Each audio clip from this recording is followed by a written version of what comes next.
প্রতিদিনের তুলনায় আজ কিন্তু অনেকটা সকাল সকালই উঠে পড়েছি। বাইরে গিয়ে দেখছি ভীষণই বৃষ্টি হচ্ছিল। আর বাইরের পরিবেশটা এতটাই সুন্দর ছিল যে কি বলবো তোমাদের। বাইরে থেকে এসে তারপরে বাড়ির কাজকর্ম শুরু করে দিলাম। তোমাদের দাদাভাইয়ের ছেলে আজকে ভীষণই ঘুম দিচ্ছিল। সকাল সকাল একদমই ওঠেনি। আমি ওঠার অনেকটা দেরিতে তারপরে ওরা উঠেছিল।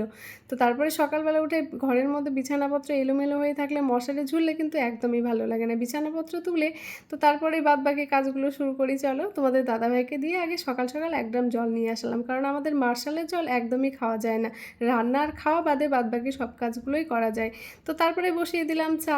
সকাল সকাল এই ঠান্ডা ঠান্ডা ওয়েদারে আদা দিয়ে কড়া করে চা হলে কিন্তু মন্দ হয় না। আর আমার তো ভীষণই সর্দি ১২ মাসই থাকে।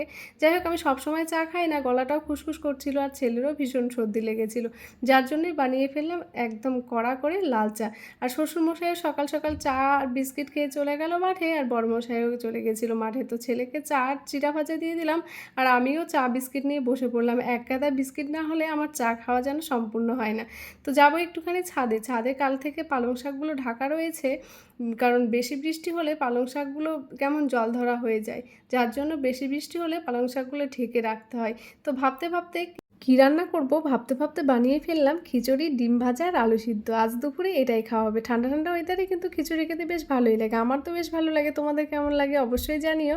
তো তারপরে চলে এলো আমাদের সেই ধান। বৃষ্টির মধ্যে সেই যে ধানগুলো পড়েছিল, ধান কাটার পর এতটাই বৃষ্টি শুরু হয়েছে যে কি বলবো তোমাদের, দাদাভাই তো পুরো ক্লান্ত হয়ে গেছে। শ্বশুরমশাই এখনও আসেনি, কারণ একটা ভুটভুটি ধান এলো, এখনও আরও এক ভুটভুটি হবে, যার জন্য ওখানেই আছে। আর ধানগুলো মেলে দেওয়ারও কোনো ব্যবস্থা নেই, এতটাই ওয়েদার